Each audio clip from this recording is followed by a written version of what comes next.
Welcome to text preprocessing video. My name is Eun-Seok Chang, and I'm a doctoral student at Carolina Health Informatics program.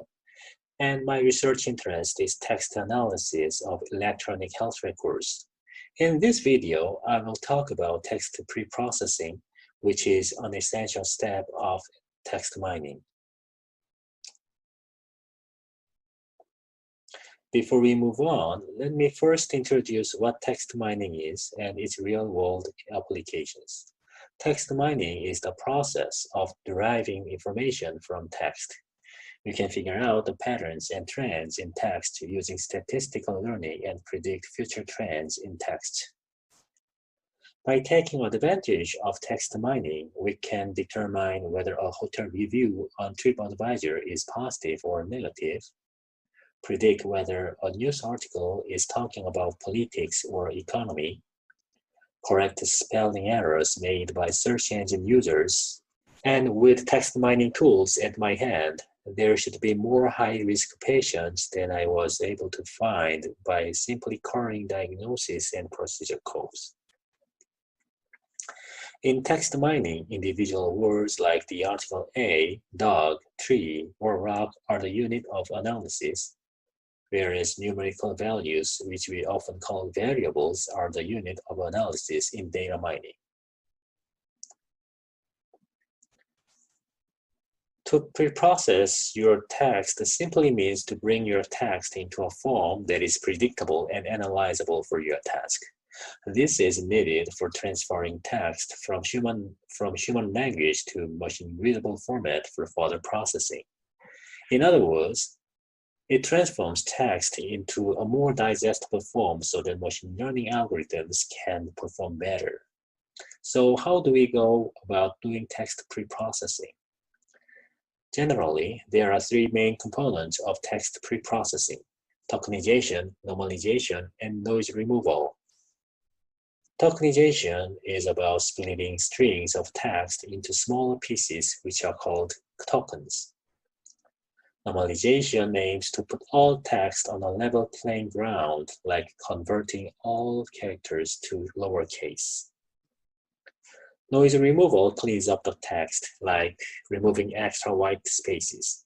The Jupyter Notebook will give you a guidance and template for text preprocessing.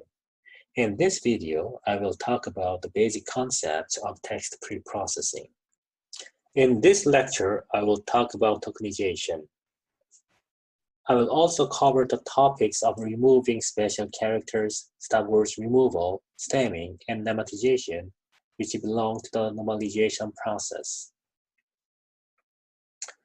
Tokenization is the process of splitting the given text into smaller pieces called tokens. Larger chunks of text can be tokenized into sentences, and sentences can be tokenized into words. In this lecture, we will limit the idea of tokenization to breaking a sentence into individual words, numbers, and punctuations. In this case, punctuations are also recognized as tokens. Further processing is generally performed after a piece of text has been appropriately tokenized. Then, how can you tokenize this sentence? There are various strategies for identifying token boundaries. Let's take a closer look at this sentence. Clearly, the period at the end of the sentence should be an individual token. But are the periods in the doctor or colonel also tokens? How about apostrophes? Is the apostrophe in the word Smith an independent token? Well, we can choose between competing strategies, such as keeping the punctuation with one part of the word or discarding it altogether. One of these approaches just seems correct and does not seem to pose a real problem.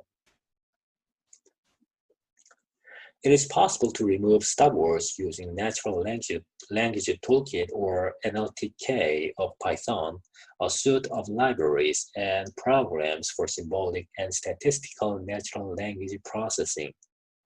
When we tokenize this sentence using Python's NLTK package, this sentence will be tokenized like this. Notice that the NLTK tokenizer did not separate dots from nouns when they were abbreviations, while the period at the end of sentence is an independent token. Also, the apostrophe is an independent token, so the possessive s is an independent token. Let's move on to the next topic, removing special characters. Removing special characters is one of the normalization processes of text data. Special characters like caret signs, asterisks, pound signs, exclamation marks, and question marks do not provide us much information. Those characters only increase the number of features we have to deal with. Not only do special characters add to the extra noise, they also slow down the computational speed. So it would be a good idea to remove special characters before we go on to the next steps of text analysis. For example, we can remove special characters from this sentence to look like this. Notice that the exclamation mark, pound sign, and @ sign are removed, while letters and numbers are survived. Let's talk about stub words. Usually, stub words are the most common words in a language. Typically, these can be articles, conjunctions, and prepositions like a, on, is, all, and so on. These words do not carry important meaning and are usually removed from text. We want to remove them because we would not want these words taking up space in our database or taking up valuable processing time. In this example, the, and, if, are, is, and not are stub words. After tokenization and stub words removal, this sentence will transform into this.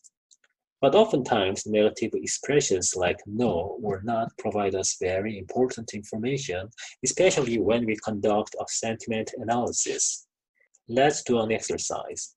Consider the following reviews that are already annotated for you. The first 3 reviews are positive and the last 2 reviews are negative. But after we remove stub words, do their class annotations look unchanged? Remove stub words using the code provided in the Jupyter Notebook and see how each review looks like after stub words are removed. Critically argue whether stub words removal can improve the performance of sentiment analysis in any context. Go to the Jupyter Notebook and do exercise.